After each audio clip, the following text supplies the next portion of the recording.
What is going on, everyone? Welcome back to the RBI podcast. My name is Richie. I am your host. Episode number 11, Offseason Winners and Losers. Follow me on Instagram, TikTok, Twitter.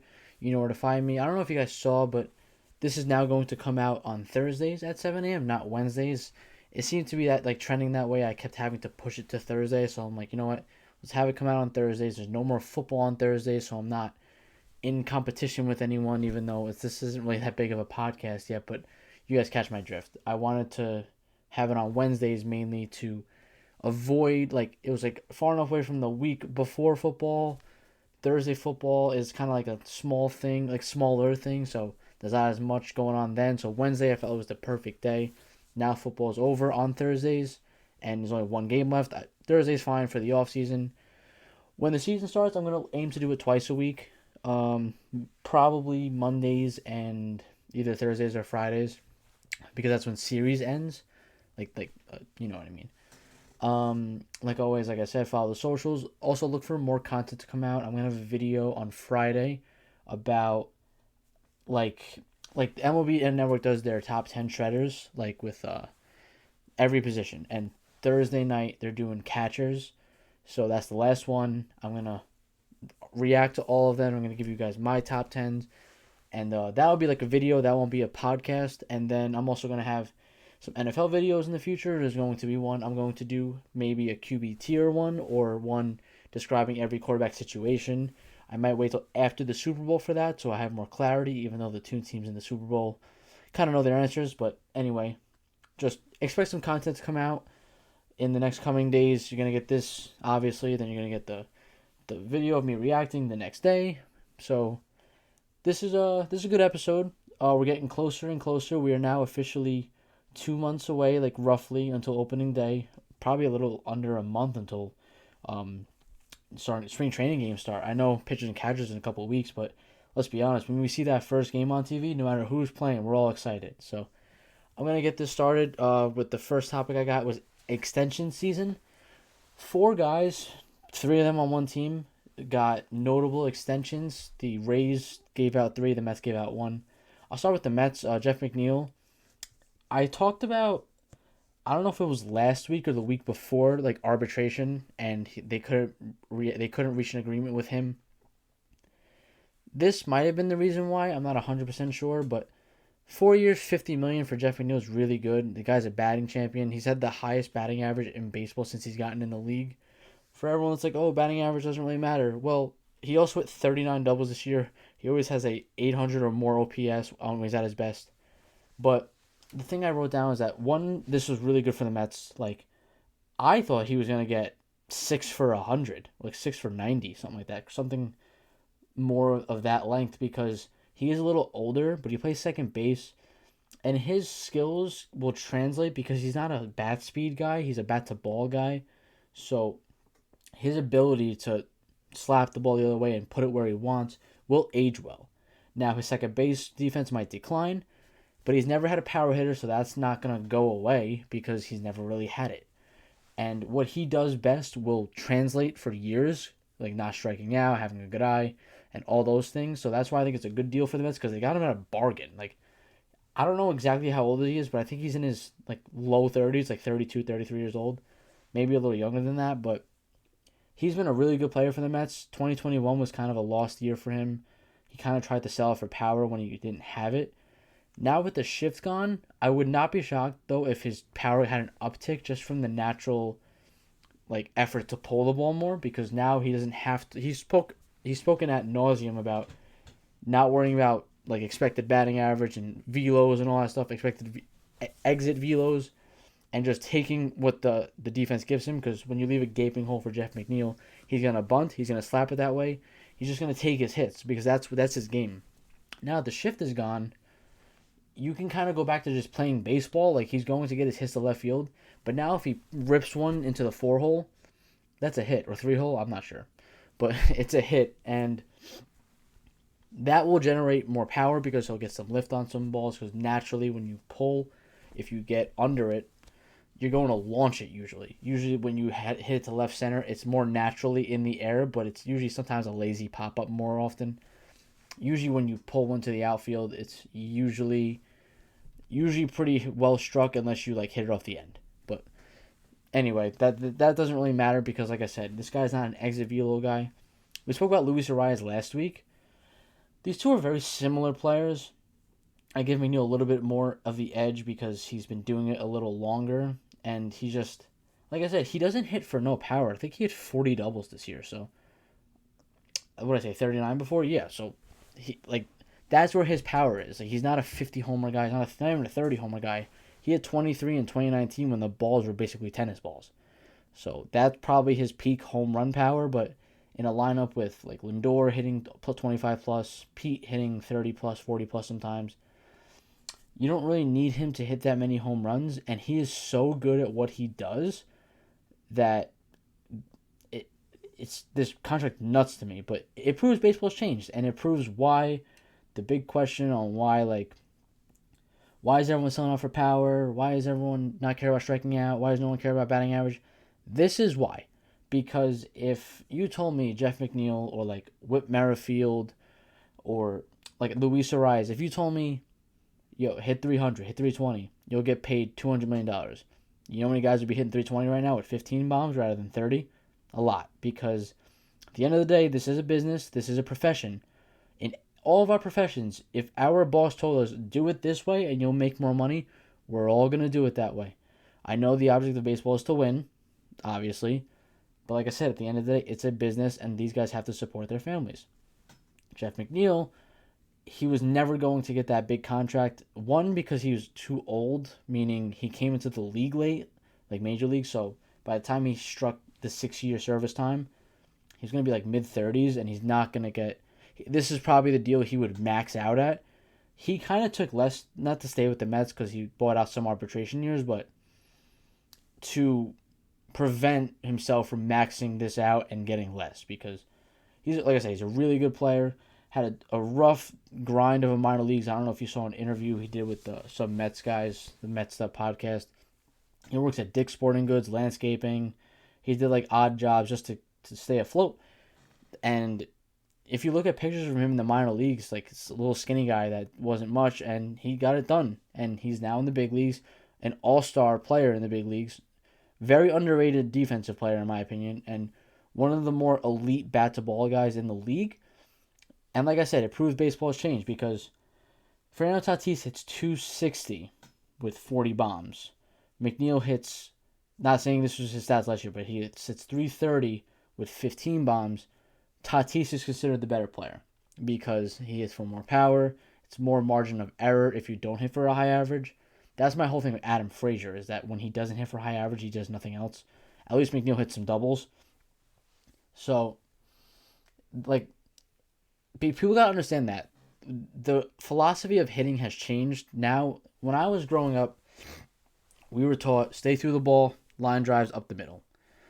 We were taught, take the pitch the other way, sit on the ball, wait for the ball, stay back. We were taught all these terms, and they work. Like, they still work nowadays. The best players in the league still hit 300, still hit 280.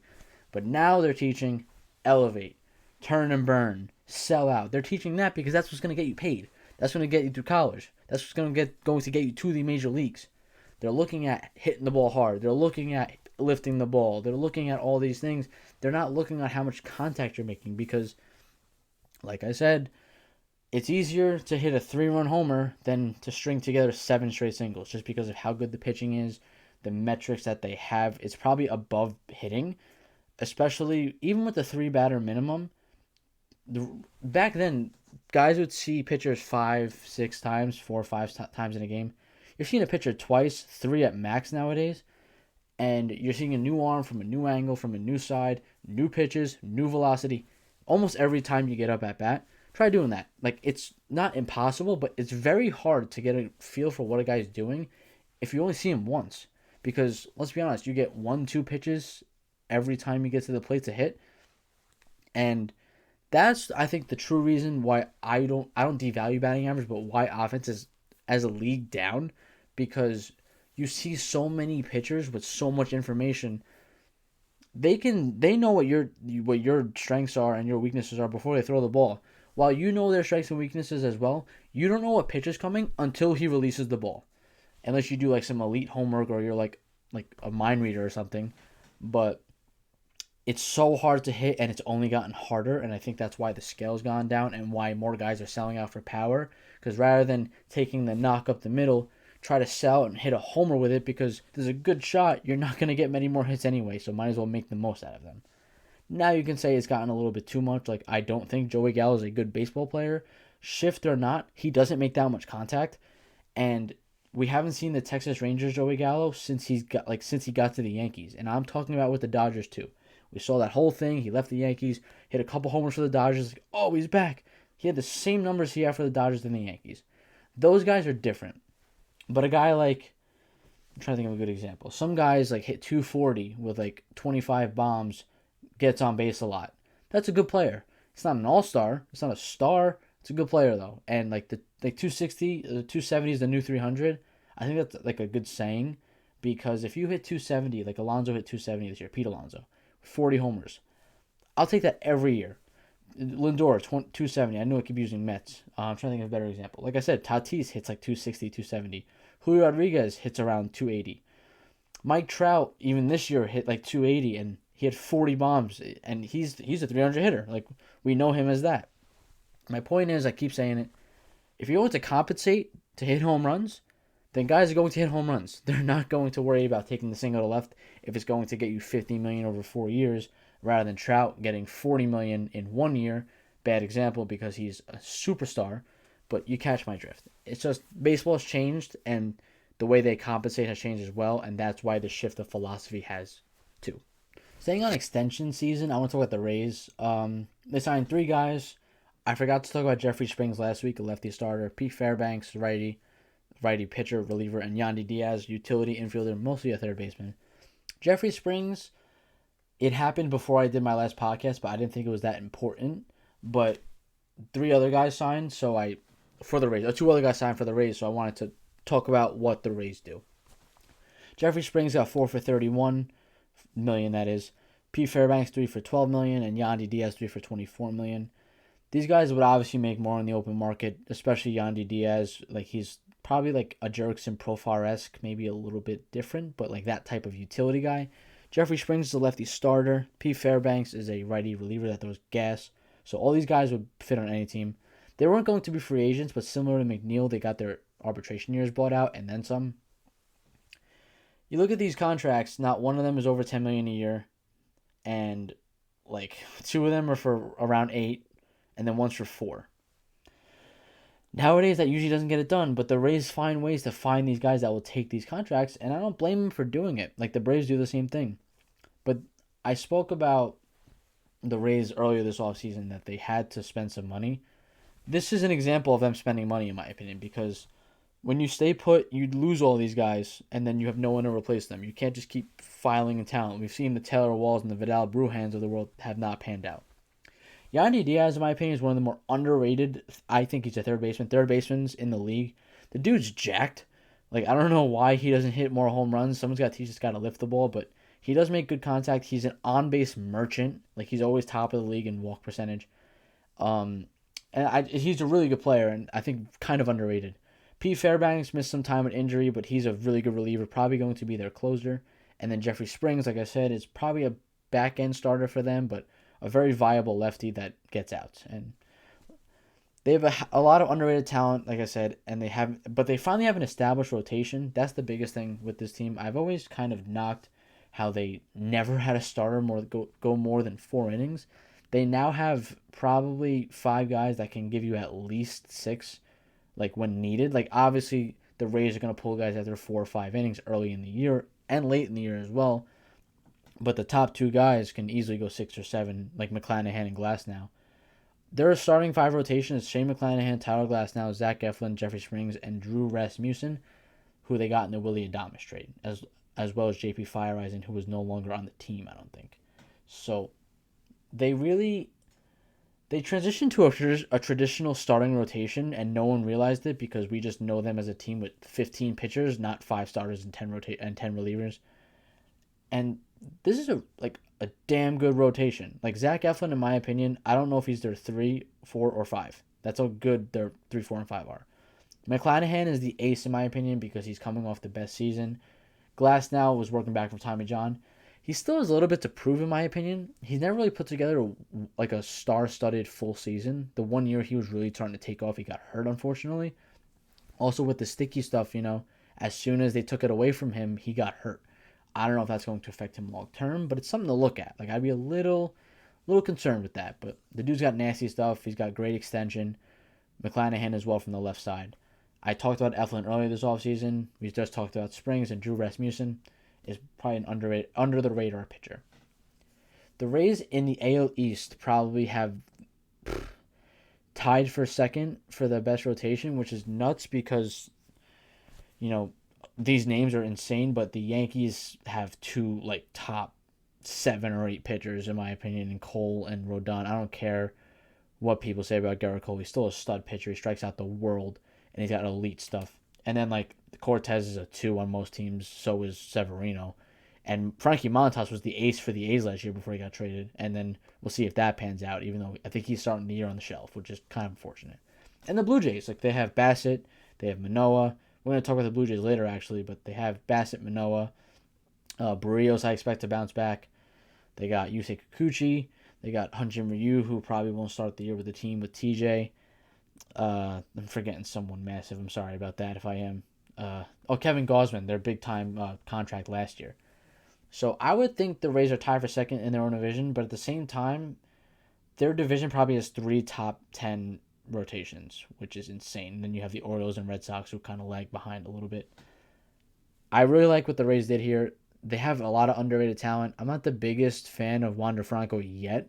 When I say yet, is because he hasn't lived up to the hype yet, and people are already anointing him as like a top 10 shortstop, and I can't go there because of the time he's missed, the lack of power he's shown. We'll see with time. Brandon Lau's a really good player. The one thing they did mess up was letting go Nathaniel Lowe. That dude's a star hitter.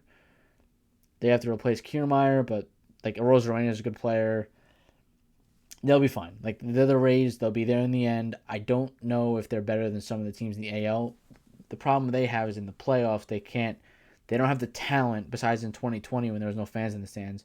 They don't have enough talent to like win a mano-a-mano matchup. But pitching wise they do. Offensively has always been their weakness, and nothing's really changed.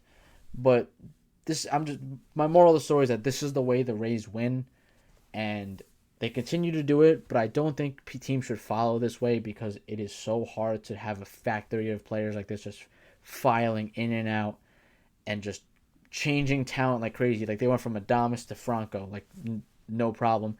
I think Adames may be slightly better right now, but Franco's got the upside. Yandy Diaz replaced Evan Longoria after multiple years of trying to find a third baseman.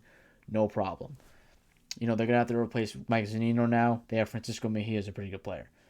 They're pitching. Like Corey Kluber was there last year. Let's get Zach Eflin now. I know Kluber towards the end, but he's still a really good pitcher. McClanahan, Glass now goes down. Here comes Shane McClanahan, and now they have both of them. So would not be shocked if one of them gets traded, actually. But my point is, they find a way to put a really good roster on the field, but they don't have enough talent to win the World Series, which is kind of unfortunate, but it is what it is. So good on the Rays.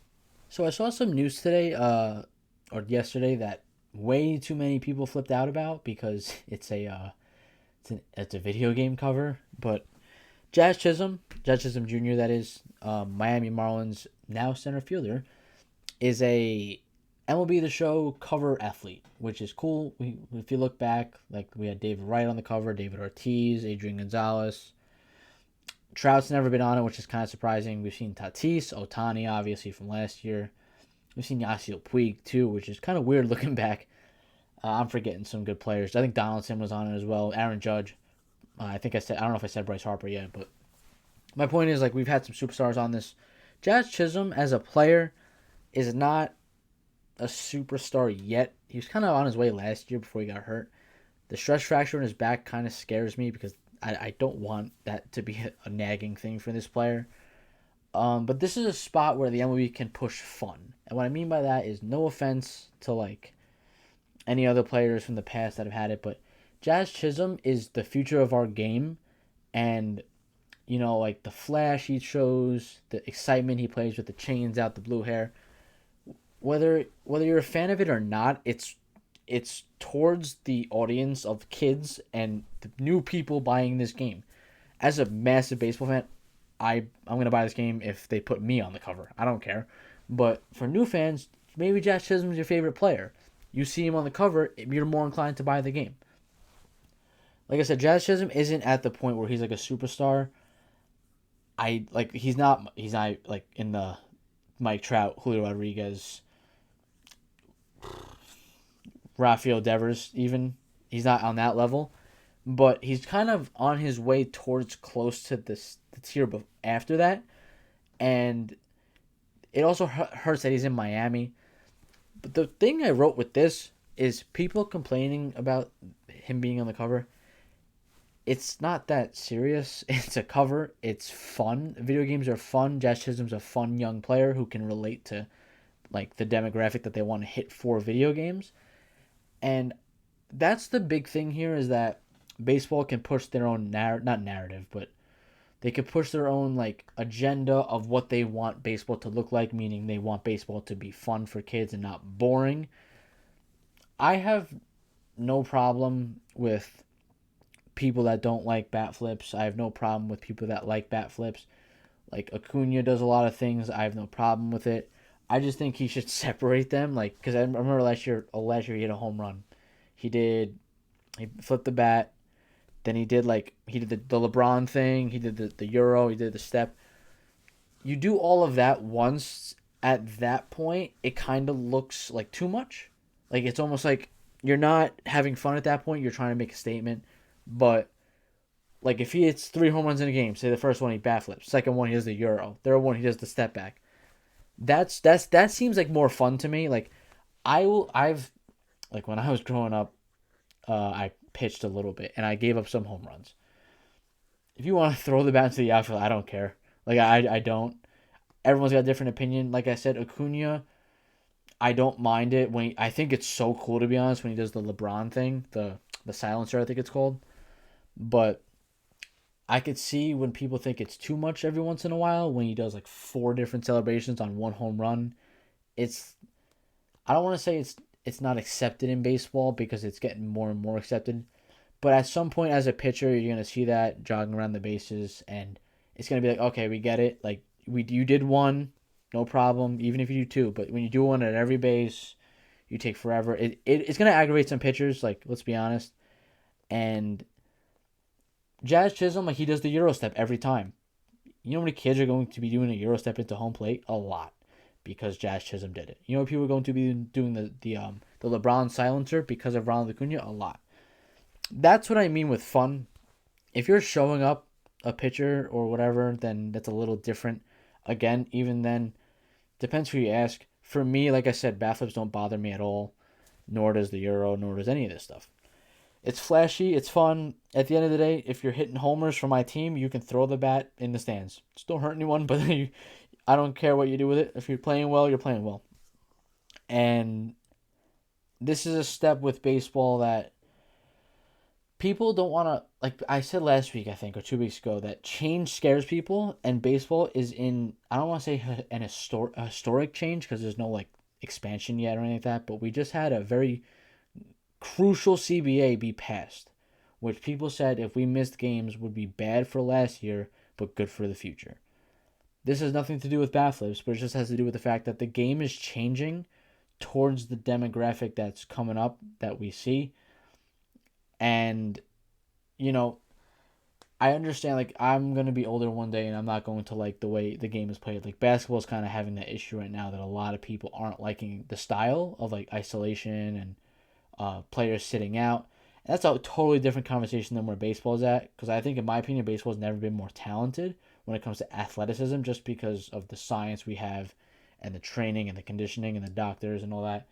And you still see guys giving their all out, playing 140, 130 games, playing every time they're healthy, not sitting out for no reason, not like taking advantage of the fact that they are healthy. So I feel like that happens a lot in the NBA. Like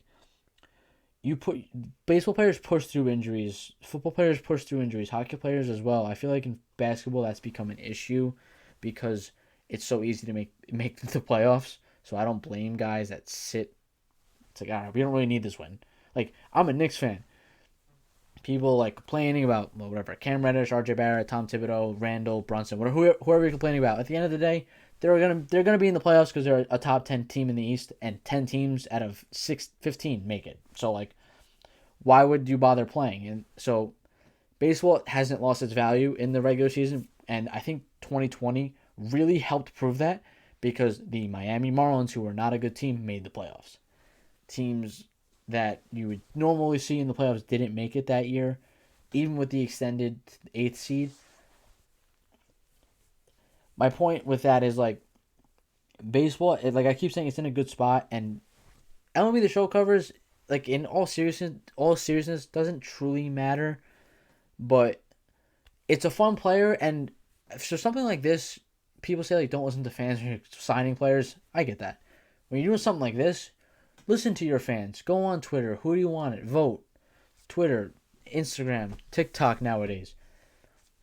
Because the demographic and the fan base is buying this game. Obviously, when the Yankees traded for Donaldson, if there was a vote, I don't think they'd all say yes. But that's a different story. That's a business decision. That's your business. The video game is the consumer buys it. And even though the consumer watches the game as well, the consumer directly buys this game for themselves. It's a different thing, obviously. I'm kind of rambling on the fact that just Jazz Chisholm on the cover shouldn't be that big of a deal, even if he's not a superstar yet, or if I don't know if he's ever going to be one, but he's a really good player. He's an exciting player. He's a well-known player, and you know, why not? Like, why not put someone like kind of like he's got the blue hair, make it colorful. Miami jerseys are red sometimes, and make it colorful, and make the game fun, make it more exciting and energized. That's a good word, energized. Because when you have the dull covers of like teams, like no offense to teams like the White Sox or the Yankees, but teams with like boring uniforms, like black and white, navy and gray, it's not going to look as flashy and it's not going to pop out. And that's kind of what you want on a cover. I'm rambling a lot on a video game cover, and I can't believe I just covered, I think, like 10 minutes on that. But MLB The Show, Jazz Chisholm, congratulations. You are on the cover of MLB 2023 The Show, or MLB 23 The Show. All right, well, not much going on this week regarding besides those extensions and the MLB cover news.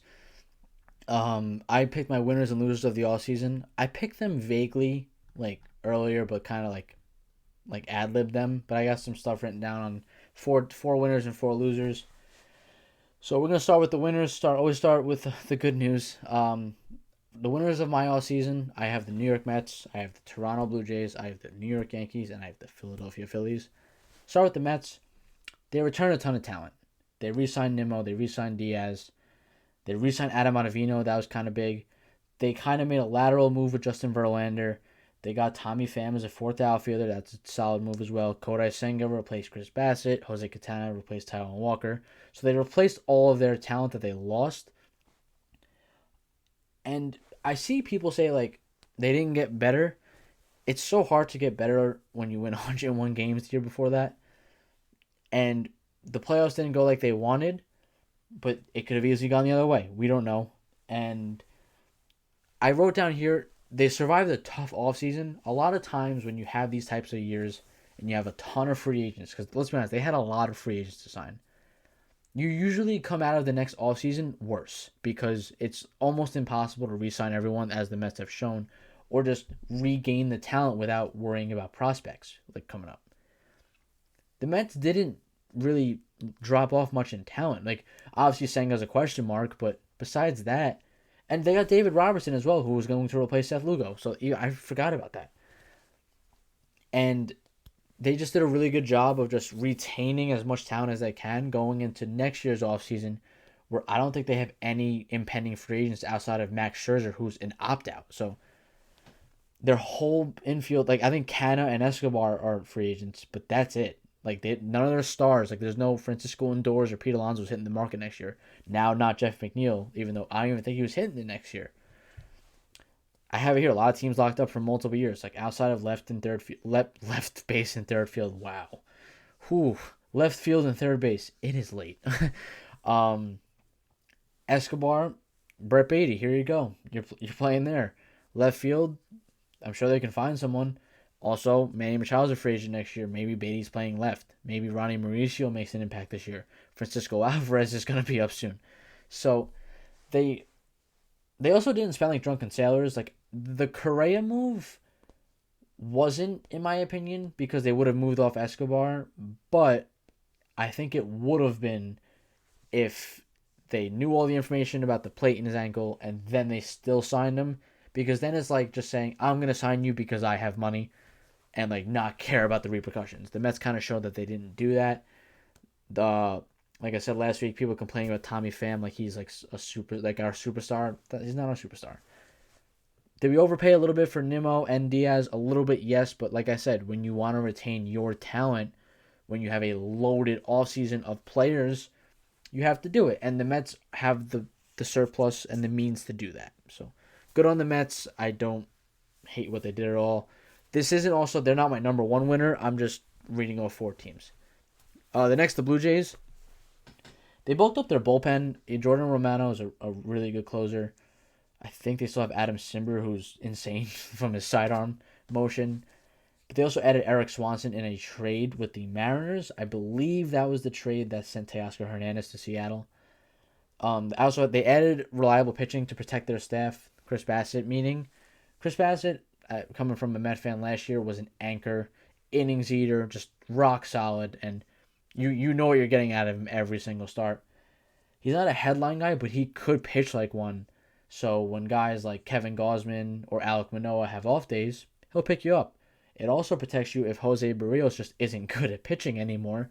Chris Bassett locks that down. Yusei Kikuchi did not have a good year last year. Chris Bassett protects that. Hyun-Jin Ryu's hurt. Chris Bassett protects that. My point of that signing was pretty simple. He just stabilizes your rotation and eliminates questions. The Blue Jays are in a spot right now where maybe they're not as good as the Yankees, probably a little better than the Rays, but they need a team. They need a guy that's stable outside of their aces. They didn't really have that last year because Ross Stripling was a good pitcher. I don't think he's as good as Chris Bassett. Alek Manoah is a really good pitcher. Kevin Gausman's a really good pitcher. Their lineup is loaded as well, even though they lost Gurriel. I would say they lost Gabriel Marino, but they have an all-star catcher in Alejandro Kirk. So they lost Gurriel and Hernandez. So they lost some power. I think it was Gurriel last year didn't hit for much power. But they got a lot more athletic. Like Dalton Varsho compared to Lawrence Gurriel, you're a power-hitting outfielder who's not that great of an outfielder compared to a good-hitting defensive player, meaning a good-hitting player who is a catcher and an outfielder. So you know he's an athlete. They traded for Whit Merrifield at the deadline. He's going to play second base. Now Espinal is on your bench, along with Kevin Biggio, who I'm not the biggest fan of, but off the bench as a utility guy, he's probably perfect. Espinal can play everywhere. Whit Merrifield could even play the outfield. Kevin Kiermaier is also in center field now. George Springer's in right.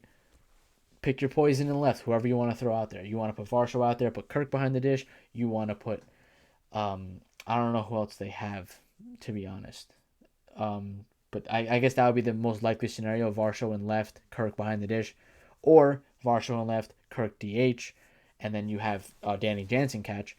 So they got more athletic. Like Bo Bichette, in my opinion, still not the greatest shortstop, but you look around their team, their probably least athletic player is Kirk, their catcher, and that's not a big deal because he's a catcher. Kiermaier brings elite speed. Vladdy even is a pretty good athlete for a bigger guy, and he also won a Gold Glove last year.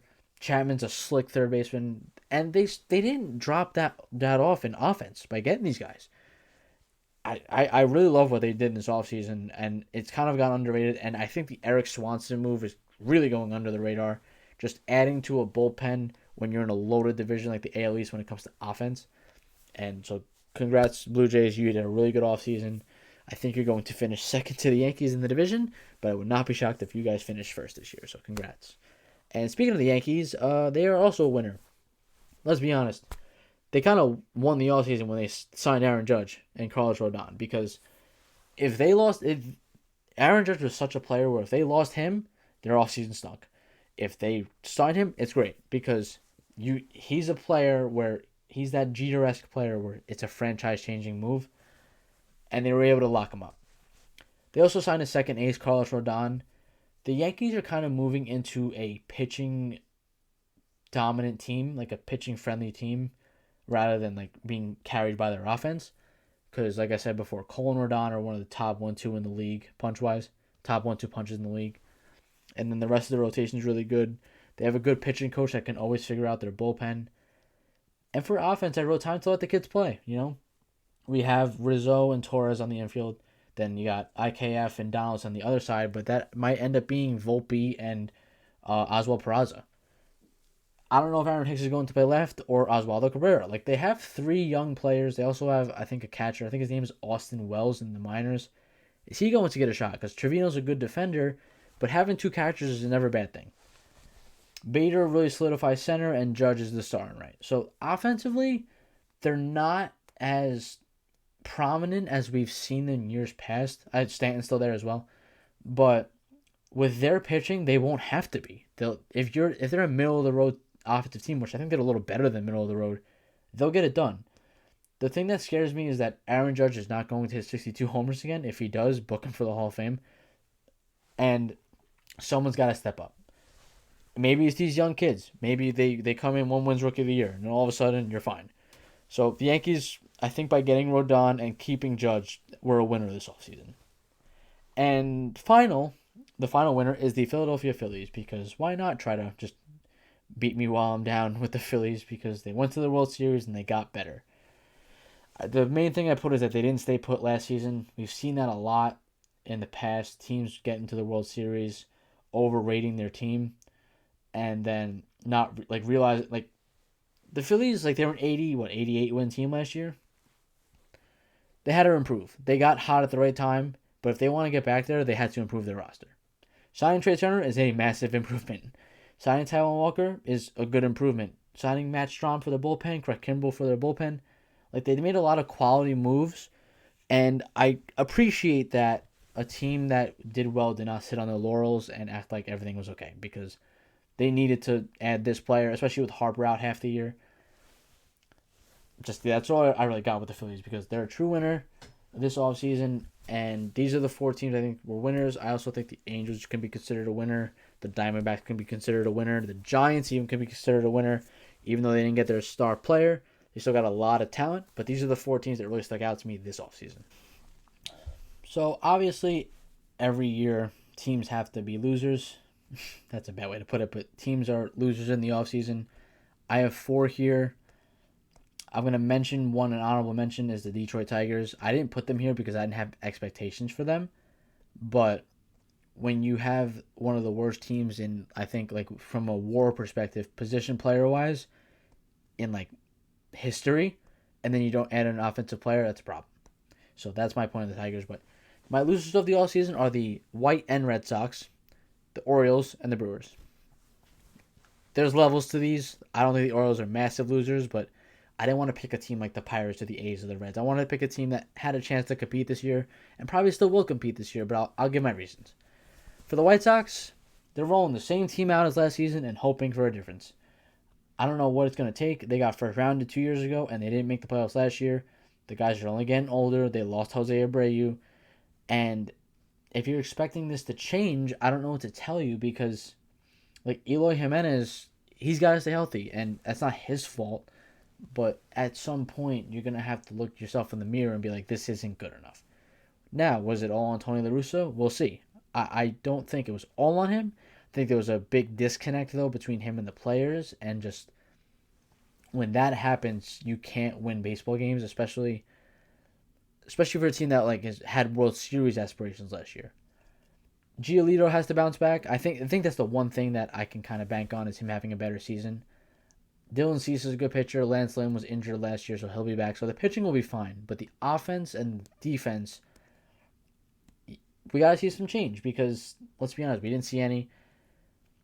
And they signed Benintendi. That was their big move of the offseason. And they also signed Mike Clevenger, who might never throw a pitch for them. Did they know about the situation? I don't know. If they did, then shame on them for signing him. But if they didn't, then you can't blame them. But it looks like something that's going to blow up in their face. And especially that it's a 1-year deal. If he gets released, or just if he gets suspended, then I wouldn't be surprised.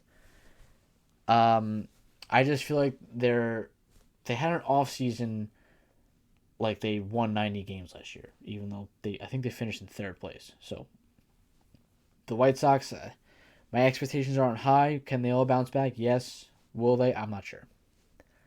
The Red Sox, a loser.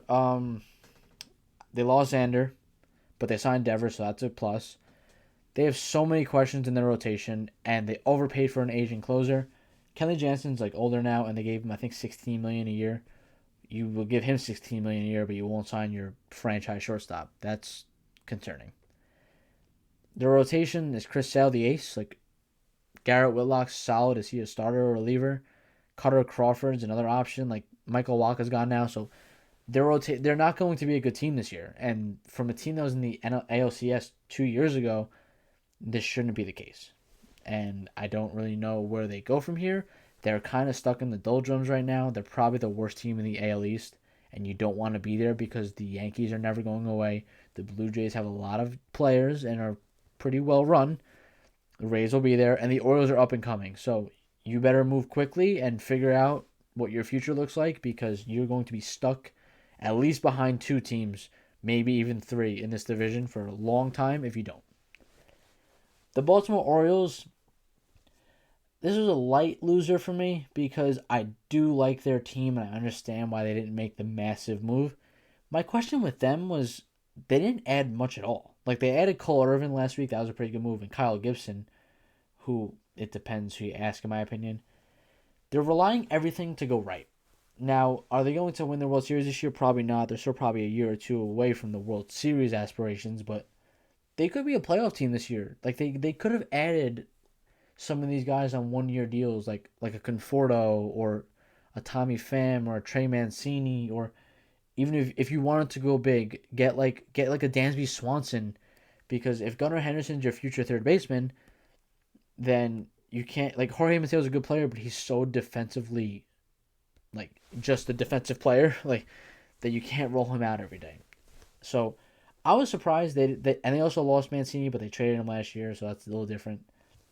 I do like the fact that they're going to start Grayson Rodriguez in the major leagues. I think he's one of the top pitching prospects in baseball. Like I said here, I said did not need to make a big splash, but do something. They didn't do anything. And that concerns me a little bit because you're relying on a young Adley Rutschman, a young Gunnar Henderson, and guys like Austin Hayes, Anthony Santander to play above their pay grade and what they're capable of. Can they do it? Of course. Like Adley Rutschman might be a superstar, so might Gunnar Henderson, and they can shut me up.